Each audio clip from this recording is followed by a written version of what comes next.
박근혜는 흑설공주, 돌았거나 미쳤거나 실성했거나 셋 중에 하나로 봅니다. 세월호 참사가 일어났을 때 천덕스럽게 앉아가지고 머리 손질을 했을 정도. 그 돈 100억 받아다가 할머니들한테 찔끔찔끔 나눠주면서 이제 위안부 문제 덮자고.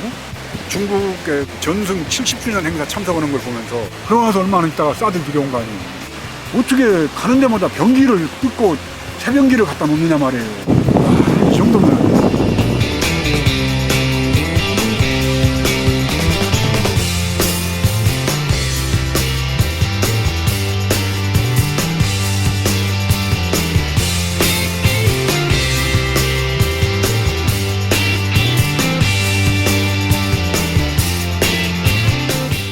기본적인 그 인간의 자세 같은 게 필요하다는 거예요.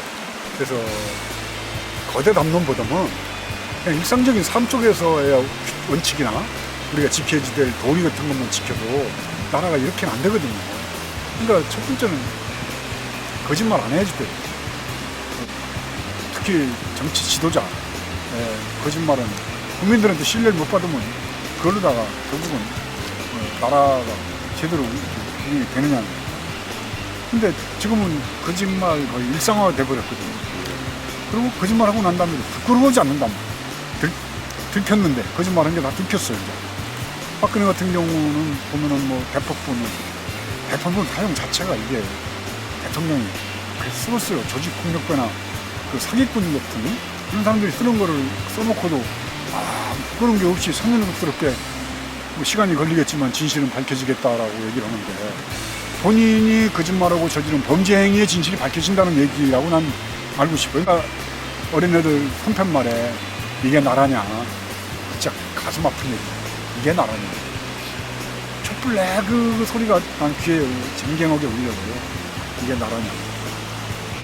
정치라는 것을 당리당략이라든가 개인의 성공의 그 욕구를 충족시켜주는 목적 수단이 아니고 정치는 정말 예수의 사랑이나 부처의 자비를 어떻게 그 시스템 속에서 실천해가지고 많은 사람들을 행복하게 할 것인가에 대한 깊은 고민을 가진 사람들이 정치를 해야 된다고 하고 이명박을 찍을 때 우리 국민들의 심성은 뭐였을까?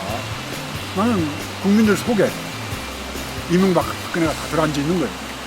그래서 이제 큰 틀로는 박근혜를 탄핵했지만 더 넓고 크게 우리가 폭을 보자면 내 안에 박근혜, 내 안에 이명박, 또 이제 우리가 자신 스스로가 탄핵을 해야 된다.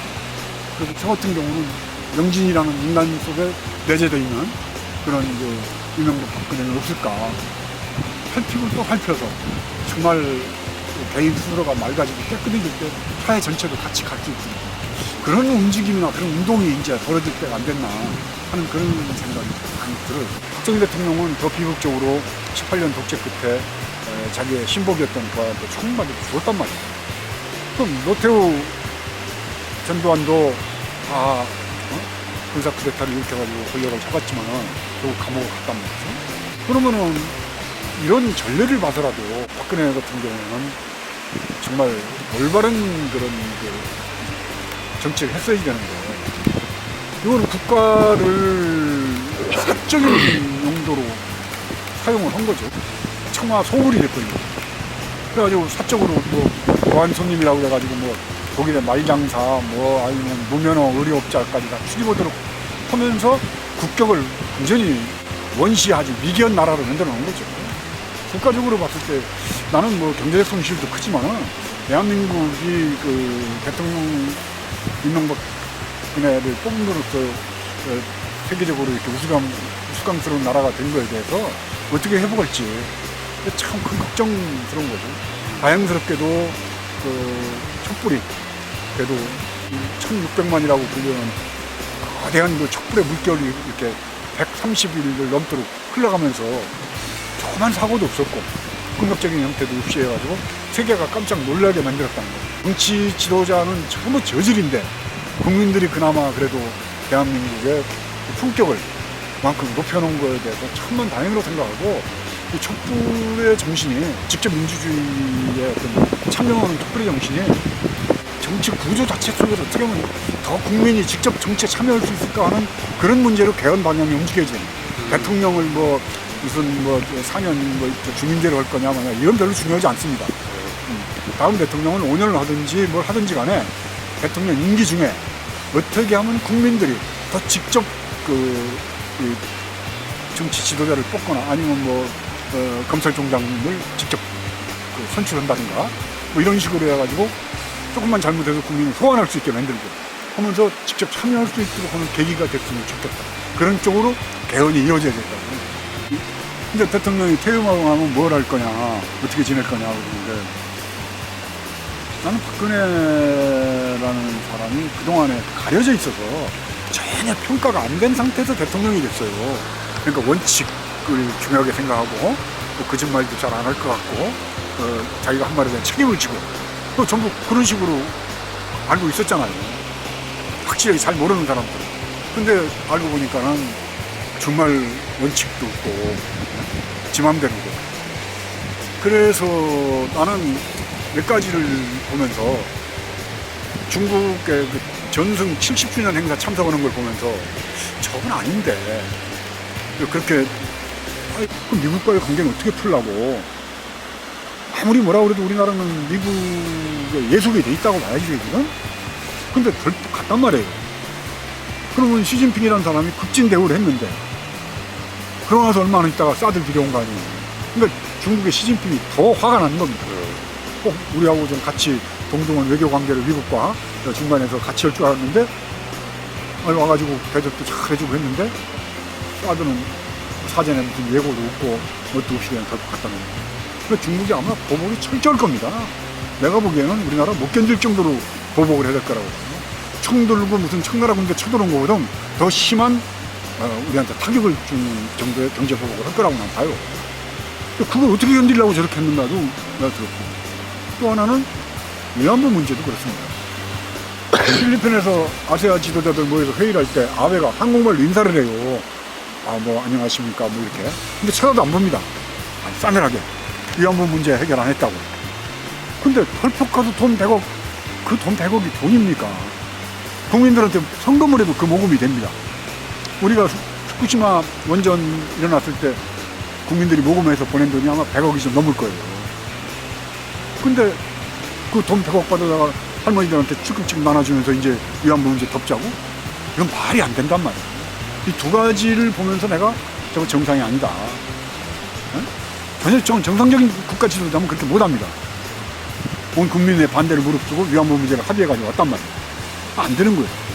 위안부 문제는 물론 일본과의 다른 외교 관계도 있고 경제적인 관계, 군사적인 관계 때문에 어쩔 수 없이 합의해질 상황이 있을지도 모르지만은 그런 식으로 해서는 안 되는 거예요.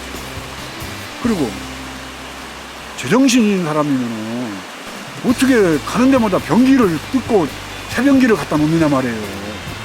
그건 난 이해가 도저히 안 가요. 그리고 국빈 방문 영국 갔을 때도 그 호텔에 들어가서 뭐 전기 시설 바꾸고 여러 가지 시설을 바꾸는 거예요. 매트리스를 바꾸고 하룻밤 자는데 이건 정상적인 사람은 뭐 그렇게 할 수가 없습니다. 그러니까 세월호 그 참사가 일어났을 때 그 시간이면은 애기들이 에어포켓 같은 데 올라와 있어가지고 살려달라고 애걸할 시간이었습니다. 3시 정도입니다. 그렇게 또 받고 혹시 살아있는 배 안에 공기가 뭐 60몇 시간 간다 뭐 이러면서 거짓말하고 그럴 때구나. 그럼 그때 천덕스럽게 앉아가지고 머리 손질을 하고 정상이 아닌 거죠. 그래서 저는 내가 보기에는 돌았거나 미쳤거나 실성했거나 셋 중에 하나로 봅니다. 안 그렇습니까? 정상적인 사고는 아니잖아요. 근데다가 잔인해. 세월호 엄마들이 그 10월 며칠 날 국회 이제 연설을 할 때 그 국회 앞에 막 앉아가지고 우리 애들 살려주세요, 우리 애들 빨리 건져주세요 하면서 애원할 때 그 싸늘하게 안 보고 쳐다보고 지나가는 그 모습을 보면서 참 저희가 잔인하구나. 그러면서 그때 나는 저희가 천벌을 받는다. 세월호의 그 억울한 그 참 참사를 죽은 이 영혼들이 아마 절대 용서 안 할 거라고. 내가 기자들을 만나서 탄핵 과정 속에서 인터뷰할 때도요. 기자들 만나면 당신 말대로 떳떳하고 잘못한 게 없다면은 기자들이 묻는 대로 대답하면 될 거 아니야, 사실대로. 그럼 진실이 밝혀지는 겁니다. 근데 기자들이 묻는 거 못 묻게 하고 꼭 지하고 비슷한 사람 불러다가 인터뷰 매체 똑같더만 보니까 하는 소리나 말이. 그러면 이게 본인이 기자들이 묻는데 대답할 만큼의 사고 능력이 없는 겁니다. 그러니까 멍청한 거지. 그러니까 약간 돈데다가 멍청한데 잔인해. 이걸 어떻게 해요? 그리고 뻔뻔해. 본인의 잘못을 조금도 인정을 안 해. 다들 통이 났는데. 청와대 앉아가지고 대포폰으로 최순실하고 그렇게 통화를 했는데 그게 다 드러났는데도 진실을 대포폰으로 이제 진실을 밝히겠다는 건데, 이 정도면 이거 보면 언어 도단 말을 붙일 수가 없는 거지. 근데 거기에 들러붙어가지고 박근혜를 사수하겠다고 들러붙는 무슨 김진태라든가 또 그렇게 만드는 데는 김기춘이나 우병우 역할도 컸잖아요.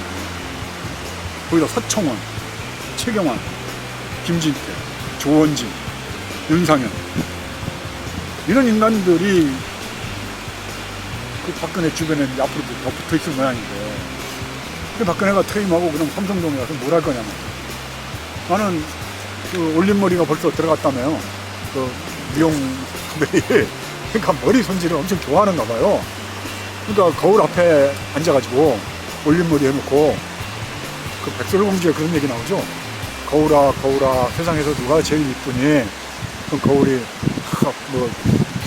막인가 한테 백설공주가 더 이쁘다고 그러던가 그런 게 대목이 나오잖아.